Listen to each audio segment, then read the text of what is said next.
Hello everyone, good morning. কেমন আছো? আশা করি সবাই ভালো আছে, সুস্থ আছো। আমিও খুব ভালো আছি। তবে বাড়ির পরিবেশটা তেমন একটা ভালো যাচ্ছে না।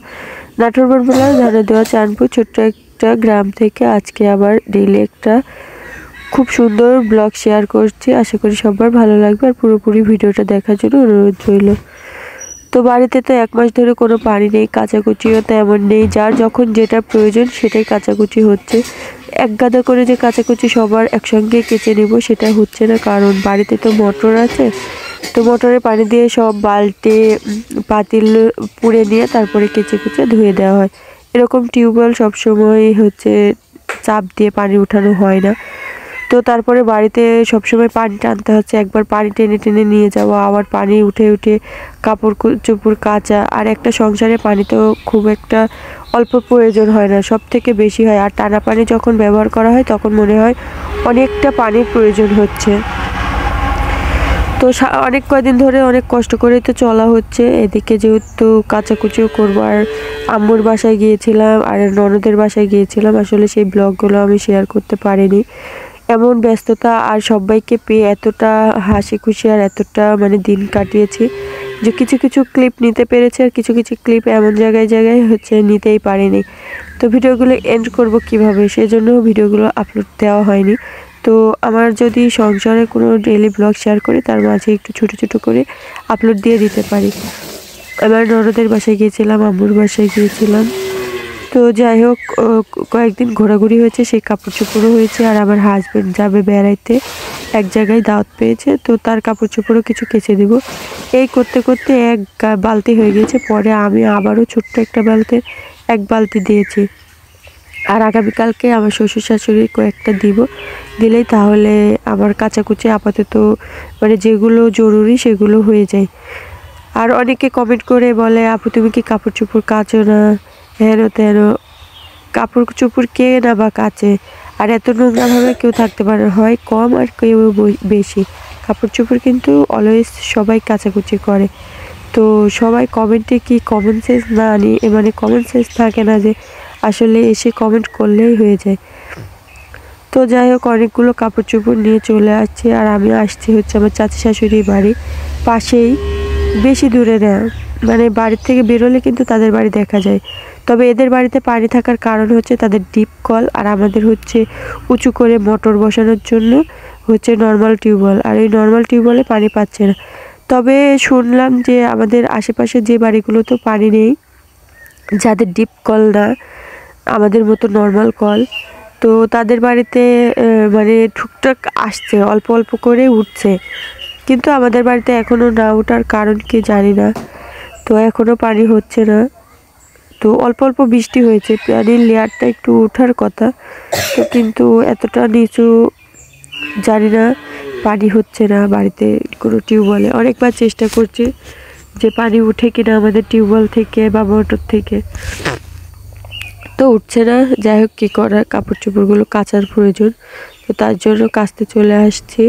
সবাই দোয়া রাখবে যেন আমাদের বাড়িতে খুব তাড়াতাড়ি শীঘ্রই পানি চলে আসে। আর অনেকে বলেছে যে মোটর বসাও, চাপ মোটর। তো হ্যাঁ, মোটর বসানোর একটা ব্যাপার না, যে কোনো সময় মোটর দিতে পারি। তবে একটা ঝামেলার কারণে মোটরটা বসাইতে পারছি না, সেটাও একদিন কোনো না কোনো ব্লগে শেয়ার করব কেন। আর মোটরটাও খুব শীঘ্রই আনার চেষ্টা করছি, যত তাড়াতাড়ি সম্ভব বাড়িতে সেই সাব মোটরটা আনার খুব ইচ্ছে। তো এই বালতিতে কাপড় চোপড়গুলো ধরছে না, দেখলাম যে পানিটা একটু অল্প হয়ে গিয়েছে, তো আধ বালতি হয়ে গিয়েছে। তো ভাবলাম যে এটা হচ্ছে আমার চাচি শাশুড়িদের বাড়ির টিউব হচ্ছে বালতি। তো ভাবলাম এটাতে একটু ভিজিয়ে রেখে উপরে আবার ঢেলে দিব। আর একটু ভেজানোর প্রয়োজন। তো এখন কাচবো না, এখন ভিজিয়ে রেখে চলে যাব। প্রায় আধা ঘন্টা 1 ঘন্টা পরে আবার এসে কাপড় চোপড়গুলো কেচে দিব। আর আমার হাজব্যান্ড আজকে যাবে হচ্ছে নয়া বাজারের দিকে। তো নয়া বাজারের ওইদিকে নাকি হচ্ছে কাজ হচ্ছে, জয়পুর হাটের ওইদিকে। তো ভাবলাম যে ওইদিকে যেহেতু যাবে, তো একটু কেচে কুচে দিই। তো আমি ভাবছি বিকেলের দিকে যাবে, কিন্তু এখনই যাবে এটা বুঝিনি। তো তার দুটো প্যান্ট আর সবগুলো গেঞ্জি আমি এখানে ভিজিয়ে ফেলেছি। বাড়িতে গিয়ে শুনেছে উনি এখনই চলে যাবে, তো বললাম যে আরেকটা উঠানো আছে সেটাই পরে যেতে। ওটা তার পছন্দ না সেরকমভাবে প্যান্টটা। কিছু কিছু জিনিস আছে না, তাদের পছন্দ থাকে সবার একটা জীবনে, তো ওটা কি পছন্দ না। তো যাই হোক, কী করার, এখন ভিজে ফেলেছি সেটাই পরে যেতে হবে। তো আমি পাউডারটা নিয়ে বাড়িতে চলে আসলাম। আসার পর আধা ঘন্টা পরে আমি আবারও ফেরত আসছি, যেহেতু ওকে বের করে দিয়ে চলে আসছি। ও বেরিয়ে চলে গিয়েছে, তারপরে আমি কাছে চলে আসছি। এখানে হচ্ছে অনেকটা নোংরাই জমে আছে, যেহেতু আমার চাচি শাশুড়িদের সকালবেলায় রান্নাটা কমপ্লিট হয়ে গিয়েছে, ওরা শুয়ে ঘুমিয়ে আছে। তো আর আমি একাই বাড়িতে চলে আসছি। আর আমরা অনবরত পানি দিতে আসার জন্য ওনারা বাড়ির মধ্যে দরজা দিয়ে রাখেন না, বাইরে থেকে দিয়ে রাখে। আমরা খুলে আসি, আবার যাওয়ার সময় বন্ধ করে দিয়ে চলে যাই, যেহেতু অনবরতে আসি। আর আমার চাচি শাশুড়ি কী বলে, আমি বলছি কবে বৃষ্টি হবে আর কবে আমাদের বাড়িতে পানি হবে। বৃষ্টি হোক বা না হোক, তোরা যেন পানি পাস না, না পেলে তুই আমাদের বাড়িতে আসবি, আমাদের মুখের সামনে আসবি। আর পানি থাকলে তো একবারে ঘরবন্দি হয়ে যাবে, বাইরে কি মানুষ মরে গেলেও দেখতে আসবে না। তো তেমনটাই হয়, বাড়িতে সংসারে সবসময় কাজ কর্ম করে ওই ঘরেই থাকা হয়, আর কোনো কাজে বাইরে বেশিরভাগ আসাই হয় না। আর এখন যেহেতু পানির প্রয়োজন, সবসময় বাইরে বেরোচ্ছি, আসছি, তাদের সাথে দেখা হচ্ছে, গল্প করা হচ্ছে। ওই জন্য বলে তোরা যেন পানি পাসনি, তাহলে পানি পেলে আর বাড়িতে আসবি না, তোদের মুখটাও দেখতে পাবো না। তো বললাম তাই, তাহলে ঠিক আছে। তো আপনাদের তো টিউবওয়েলের পানি হচ্ছে ফুরাই যাচ্ছে, কয় পানি ফুরাবে না, তুই আসবি। তো তারপর কাচতে চলে আসলাম, কেচে কুচে নিয়ে যাব। কিছু বোরকার হেজাব এসবগুলো ভিজিয়েছিলাম, তো সেগুলো কেচে নিচ্ছি।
কাপড়গুলো কাঁচা হয়ে গিয়েছে, তো ভাবছি বাড়িতেই নিয়ে যাব।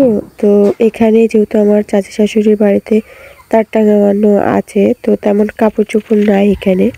কয়েকটা আছে যেগুলো হচ্ছে আমার শ্বশুরমশাইরা, আমার দেবরেরা ঢেঁড়স উঠায়, তো ওই কাপড় চোপড় যেগুলো পরে পরে ঢেঁড়স উঠায়, তো এগুলো নেড়ে দিয়েছে, শুকিয়ে গিয়েছে, আমি উঠিয়ে সরিয়ে দিব। তো ভাবছি যে এখানে নেড়ে দিয়ে যায়, পরে এসে উঠিয়ে নিয়ে চলে যাব শুকিয়ে গেলে। তো তার জন্য ভাবছি যে এখানেই নেড়ে দিয়ে যাই। আর কিছু ঢেঁড়সের হচ্ছে বীজ করবে, তো ওইগুলো উঠিয়ে নিয়েছে, তো ওইগুলো নেড়ে দিয়েছে, যাতে ওই হচ্ছে ঢেঁড়সের বীজেও যাতে ছায়া না হয় সেদিকে আমার খেয়াল রাখতে হবে। আর চাচি শাশুড়ি বাড়িতে সবাই ঘুমিয়ে পড়েছে। আর এই পিছনের ছাগলটা যে হচ্ছে আমি দরজা খুলে রাখছি ওই জন্য চলে আসছে সেটা বুঝিনি। তো ওনারা ওই ঢেঁড়সের বীজগুলো খেয়ে নিচ্ছিল। আমার চাচি শাশুড়ি সেই দেখতে পেয়ে উঠে এসে আবার হচ্ছে তাড়িয়ে দিয়ে গিয়েছিল। তো আমি তো জানি না কোন ছাগলটা, আর আমি এখানে কারোর বাড়ির কারোর ছাগল চিনতে পারি না। অনেকে আছে না কার ছাগল এটা কার ছাগল বলতে পারে, চিনতে পারে। তো ওনারা রাতে গিয়ে আবার ওই কাঁঠালের গাছের সাথে বেঁধে গিয়েছিল। এক গাদা নোংরা ওই গাছ থেকে লেগেও গেল প্রায়। তো কী করার, যাই হোক শুকিয়ে গেলে ওইটুকু উঠে যাবে, নোংরা তেমন লাগেনি। তো আমার না এবছরে কাঁঠালের তরকারি খাওয়াই হচ্ছে না। আমার শ্বশুরবাড়ির মানুষ তেমন কাঁঠালের তরকারি পছন্দ করে না, জন্য এই কাঁঠালটা আমি আনতেও পারছি না, খাইতেও পারছি না। আর বাড়ির পাশেও তেমন এখনও আমাদের এলাকার গাছে কাঁঠাল সেরকম খাওয়ার মতো হয়নি। তো ওই জন্য কারোর বাড়ির থেকে আমি আনতে পারছি না। তো বাজার থেকে যে আনাবো কেউ খায় না জন্য বলে দিলেও আনে না। তো যাই হোক জোর করে একদিন হাটে কাঁঠাল আনাইতে হবে। আমার খুব পছন্দ কাঁঠালের তরকারি। তো এই তো কাপড় চোপড়গুলো কোনো রকম নেড়ে দিলাম এখানে, আরও কাচাকুচি করেছি। আরও এক বালতি আমি এক্সট্রা আরও বাড়ির থেকে ভর্তি করে নিয়ে আসছিলাম, ওইগুলো বাড়ির থেকে আমি ভিজিয়ে নিয়ে চলে আসছিলাম। সেগুলো কেচে কুচে দিয়ে এই বাড়ির মধ্যে প্রায় 4 থেকে 5টা তার টাঙানো আছে, সবগুলো আমি একসঙ্গে নেড়ে দিয়ে চলে আসছিলাম। তো আসার পরে বাড়িতে প্রায় আধা ঘন্টা 1 ঘন্টা বাড়িতে টুকটাক কাজ করছিলাম। কাজ করার পরে চলে আসছি কাপড়গুলো তুলে দেওয়ার জন্য। তো ওনারা গোসল করবে, ওনাদের কাপড় চোপড়গুলো নেড়ে দেবে, ওই জন্য আমার শাশুড়ি গোসল করতে আসছিলো। তো বললো যে ওরা গোসল করবে, তোর কাপড় চোপড় শুকিয়ে গেছে, গিয়ে উঠিয়ে নিয়ে যায়। ওই জন্য কাপড় চোপড়গুলো উঠাতে চলে আসছে।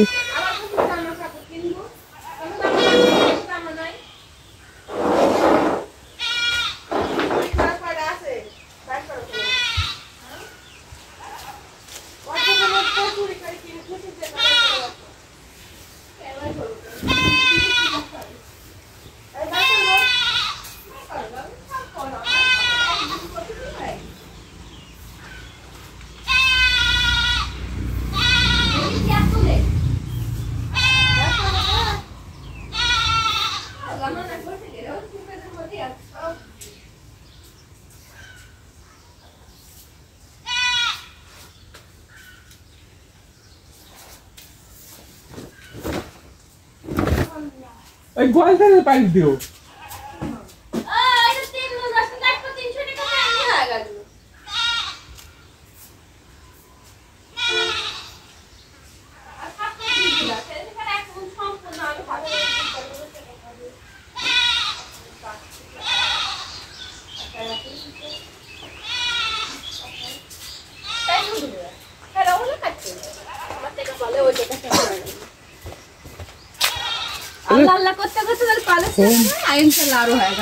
ফোন রে ভাইলা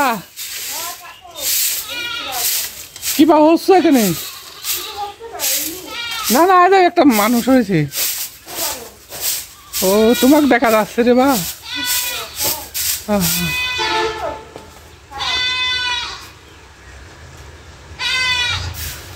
হ্যাঁ বৈশাখীকে দেখা যাচ্ছে। কি করছে? হ্যাঁ ভিডিও করছে।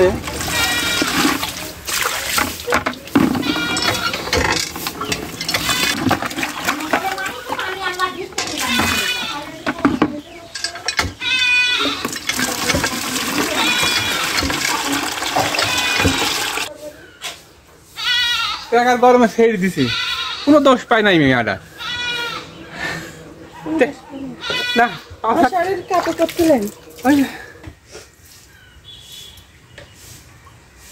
5 লাখ টাকা মোর ব্যাংকে 5 লাখ টাকা দিয়া দিছে।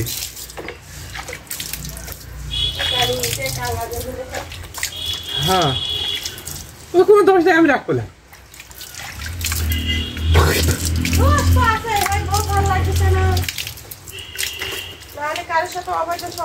না খুব করে সাংবাদিকেরা ওই চাকরি করে, আর বাপ মা কইতে বউ রাখা যাবে না আর সেই দিয়ে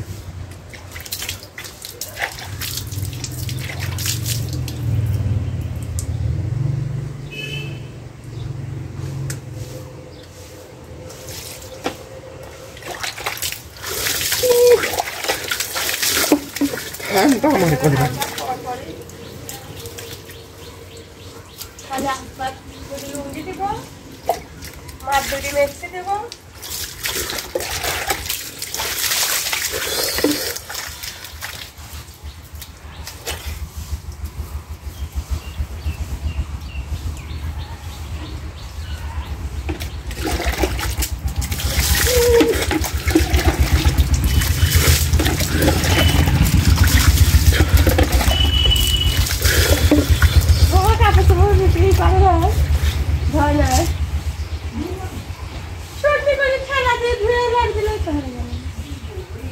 কাপড়গুলো আমার তোলা হয়ে গেছে। একটা কাপড় রেখে দিয়ে আসলাম, কারণ আবার ওখানে আবার গোসল করতে যাইতেই হবে। তো ওদের বাড়িতে আমি যেটা পরবো সেটা রেখে দিয়ে চলে আসছি বাড়িতে। তো অনেকগুলো কাপড় হয়েছে, আবার এক হাত কাপড় প্রায় ভাঁজ হালকা হালকা ভাঁজ করে দিয়ে চলে আসছে। এসে এই চেয়ারটাতে রেখে দিলাম। তো রাত্রে আমি নিরিবিলি বসে এগুলো ভাঁজ করে ওয়ার্ড্রোবে উঠিয়ে রাখবো। তো এখানেই রেখে দিলাম, দিয়ে রসুন কাটতে চলে আসছি। তো বাড়িতে যখন অভাবটা আসে সেটাই। তো একটু ঋণ আছে, মানে এই মাঠে বোরিং দিয়ে পানি দিয়েছে বিঘা প্রতি 1000 টাকা। তো 4 বিঘা মতো পানি দিয়েছে, 4000 টাকা পাবে। তো সেটা চেয়েছে, আমরা কিন্তু 4000 টাকা পাবো, জমি চাষ দেওয়া হয়েছে, সেটা আমাদের এখনো দেয়নি। তো তাদেরটা চেয়েছে, তো তাদেরটা আমরা দিয়ে দিব। তো 1 মণ মতো রসুন কাটতে হবে, 30 কেজি মতো হয়েছে, আর 10 কেজির কম পড়েছে। ওই জন্য আমি আর আমার শ্বশুরমশাই বসে পড়েছি রসুনগুলো কাটতে। ওনারাও আগে কেটেছে। আমি তো কাপড় চোপড়গুলো উঠিয়ে দিয়ে আবার এসে উঠান ঝাড়ু দিলাম। বাইরের উঠানটা পানিতে একটু হালকা হালকা ছিটেফোঁটা বৃষ্টি হয়েছিল, তো সেইগুলোতে আবার পাতা পড়ে অনেকটা নোংরা হয়ে গেছে। তো যেহেতু কাপড় চোপড় কেচে গা হাত পা একটু ভিজে গিয়েছে, তো গোসল করবো, তো ভাবলাম যে বাইরটা একটু ঝাড়ু দিয়ে নিই। বাইরটা ঝাড়ু দিয়ে বাড়ির মধ্যে ঢুকতেই দেখি যে 10 কেজি মতো রসুন লাগবে, 30 কেজি হয়েছে। তো আম্মু বললো 1 মণ, 30 কেজি যখন হয়ে গেছে আর 1 মণ পোড়া করে দিলে তো ভালো হবে। আবার আমার দেবরেরও লাগবে, ওষুধ কিনতে হবে, ঢাকাতেও জন্য দিতে হবে। তো তার জন্য টাকার প্রয়োজন। তো ভাবলাম যে ঠিক আছে। তো আমি আর আমার শ্বশুরমশাই একসঙ্গে বসে কাটছি, আর কিছুক্ষণ কেটে চলে যাব যতক্ষণ প্রয়োজন। তো রসুনগুলো যেহেতু রোদ্রে দিয়ে আবার রসুন মানে পরিষ্কার করা খুব প্রয়োজন, তো ওই জন্য রোদ্রে দিয়েই হচ্ছে কাটছিলাম। পরিষ্কার করে বাড়িতে ওখানে রেখে আমার শাশুড়ি বললো যে তোর ঠান্ডা এমনি লাগছে, আরও মানে পড়ার পানি আমার চাষি শাশুড়ির পানি গোসল করতে করতে ঠান্ডা লেগে গেছে। তো বললো তাড়াতাড়ি আমরা আর এই বাকিটা একটু করে নিচ্ছি, তুই তাড়াতাড়ি গোসল করে নিয়ে চলে আয়। তো ওই জন্য গোসল করতে যাচ্ছি। আর আমার শাশুড়ি গোসল করে যাওয়ার পথে ওই মানে মাথার উপর করে, মানে ঘাড়ের উপর করে কাপড় চোপড়গুলো নিয়ে যাচ্ছিল। তো যাওয়ার পথে এই বেডশিটটা পড়ে গিয়েছিল, সেটা আমি ওই কাপড় কাচতে এসে উঠাইতে এসে আমি রেখে গিয়েছিলাম। তো ধুইতে পারিনি, কারণ আমার চাচা শ্বশুর গোসল করতে গিয়েছিল। তো কলপাড় রেখে গিয়েছিলাম। তো গোসল করে আমার জামা কাপড়ের সঙ্গে আমি তারটাও কেচে নেড়ে দিয়ে এখন চলে যাব। সারাদিন পর এই গোসলটা করেও ভালো লাগলো। আর এদের টিউবওয়েলের পানি যে এতটা ঠান্ডা, কি বলবো, বরফের মতো ঠান্ডা। তো গোসল করে যাওয়ার পথে এই কাপড় চোপড়গুলো শুকিয়ে গেছে, উঠিয়ে নিয়ে যাব। তখন আবার আমার চাচি শাশুড়ি বললো যে আমার মাথাতে, তো বললো যে একটু তেল দিয়ে যা মাথায়, হচ্ছে শ্যাম্পু করেছে। তো আমি বললাম বাড়িতে একটু ব্যস্ত, রসুন ছিলছে সবাই, রসুনের চোচা উড়াচ্ছে, তো আমার বাড়িতে তাড়াতাড়ি যাইতে হবে। তো বলতেছে তোর শ্বশুর শাশুড়ি পারবে, তোর যেতে হবে না, তুই আমার মাথায় তেল দিয়ে যা। তো অনেকক্ষণ ধরে তেল দিচ্ছিলাম। তো তাকে তেল দিয়ে তার বোন আসছিল, তাদের সাথে গল্প টল্প করে কাপড় চোপড়গুলো, আমার হাজব্যান্ডের কাপড় চোপড়গুলো বাইরে দিয়ে গিয়েছিলাম। এটাও আমার চাচি শাশুড়ির বাড়িতে হচ্ছে উড়ি পার বলে, বাহির পার বলে। তো এখানে কাপড় চোপড়গুলো আমার হাজব্যান্ডেরগুলো দিয়ে গিয়েছিলাম, কারণ ওরগুলো হচ্ছে প্যান্ট তো ভারী, তো বাইরে দিলে ভালো শুকাইবে। তো এখানে ওই যে একেবারে চেয়ারের উপর দিয়েছি, পালা বেঁধে গিয়েছে। তো সবগুলো এখানে দিয়ে রেখে দিলাম। হচ্ছে পরে রাত্রে আবার হচ্ছে ভাজ করে রেখে দেব। তারপরে রান্না করতে চলে আসছি। রান্না করতে এসেও সকাল টাইমে যখন ভাত রান্না করি তখন দেখি যে আমার চাউলটা কম। কয়েকদিন হলো ধান ভাঙাইতে বলা হচ্ছে, ভাঙাইতেই যাচ্ছে না। আর আজকে চাউল নেই। আমি বলেছি কারোর বাড়িতে ধার করতেও যাইব না। এমন হয় না যে হচ্ছে 5 কেজি ধার দেন, আমি যখন ধান ভাঙাইবো পরে দিয়ে দেবো। এইভাবেও কারোর বাড়ির থেকে আমি চাউল নিয়ে এসে রান্না করে খাওয়াবো না। আর আমার শাশুড়িরও এই একই কথা, ধান ভাঙাইতে বললে আজকে যাব না, কালকে যাব, কালকে যাব না, পরশু যাব। এই করতে করতে কি করে চাল ফুরায় যায়, তখন ওই মানুষের বাড়ি থেকে চাল ধার করে নিয়ে আসা লাগে। তো সকালে ভাত রান্না করেছি, এখন যদি এই চাউল যে কয়টা আছে রান্না করি তাহলে কালকে সকালে আবার হবে না। সকাল থেকে তো ভাত খেয়েছি, তো ভাবলাম আটা আছে 15 কেজি মতো গম ভাঙিয়ে আনা হয়েছে, খাবারের তো অভাব নেই। যাই হোক ওই গমগুলো দিয়ে ভাবছি যে আটা আছে, তো একটু রুটি বানাবো। আর এখানে আমি বেগুন দিয়ে আর আলু দিয়ে ভাজি করার জন্য আমি হচ্ছে ভাজিটা ভেজে নিয়েছি। তো এখানে আমাদের আবার ভাজি কী হয়, এই যে শুকনা ভাজি রুটির সঙ্গে পছন্দ করে না, একটু পানি পানি নরম করে এই তেল পাড় দিয়ে এই ভাজিটা বেশি পছন্দ করে। তো বললাম ঠিক আছে, ওইভাবেই দিচ্ছি, সবাই যখন ওইটাই পছন্দ করে। আমার শ্বশুরমশাইয়েরও ওই ভাজিটাই বেশি পছন্দ। তো এখানে পানি দিয়ে আমি একটু না পানি দিতে একটু কষিয়ে নিলাম। এরপর পানি দিয়ে সিদ্ধ বসিয়ে দিব যাতে নরম হয়। আর এই যে সাইডে আমার জোর চুলা, তো বন্ধ চুলা, জোর চুলা, তো ওটাতে হচ্ছে রুটিগুলো ভেজে নেব এক পাশে। আর এই রুটি ভাজতে ভাজতে কিন্তু আবার হচ্ছে যখন ওই ভাজিটাও হয়েছে তখন আমার শ্বশুরমশাই আমি রান্না করতে করতে খেয়ে নিয়েছি। আর রাত্রে খাওয়ার ইচ্ছে হবে না, এখন প্রায় সন্ধ্যা বাজে, প্রায় 6টা মতো বাজে, আর আবার খাইতে হবে না রাত্রে। তো এখনই আমার শ্বশুরমশাই সবাই মিলে একসঙ্গে এখানে বসে খেয়ে নিয়েছি। তো রান্না টান্না কমপ্লিট করে মাঠে চলে আসছি। আর আসলে মাঠে আসার কারণ হচ্ছে খানমান ভর্তা করব। খানমান কেউ চেনে কিনা জানি না, তো ওই খানমানটাই আমি খুঁজতে আসছি। আর এই যে আমাদের মাটি কাটার গাড়িটা কোথায় রেখে দিয়েছে, বাড়ির পিছনে রেখে দিয়েছে। তো এই ঝোড় জঙ্গলে চলে আসছি।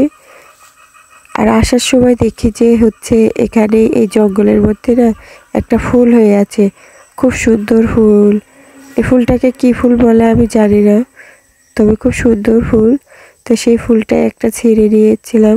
আসলে গাছের ফুল গাছেই সুন্দর, তবে একটা মন গেল যে হচ্ছে একটু কানে দিই। তো আমি কানে দিয়েই হচ্ছে বাড়ির দিকে যাব। আর আসলে ঘোরাঘুরি করছিলাম, অনেকক্ষণ ঘোরাঘুরি করার পর খানমান আমি পাইনি। খানমান না পাওয়ার কারণে আবার বড় চাচা শাশুড়ি আছে, ওরা আবার ইটপালা দিয়ে রাখছে বাড়ি করবে জন্য। ওই ইটের পিছনে দেখলাম যে কয়েকটা খানমান পেয়েছি, তো ওখান থেকেও কয়েকটা খানমান পেয়ে নিয়ে নিয়েছি এই খানমানগুলো। আর ওই যে পুকুরের ওই পাশটা, পুকুরের পাড়িতে আমাদের বাড়ি, আর সাথে আমার চাচা শাশুড়ি বাড়ি, যেখানে পানি গোসল করতে যায়। তো ভিডিওটা আজকের মতো এই পর্যন্ত। ভিডিওটা ভালো লাগলে লাইক করুন, শেয়ার, সাবস্ক্রাইব রেখে দেওয়া হয়েছে।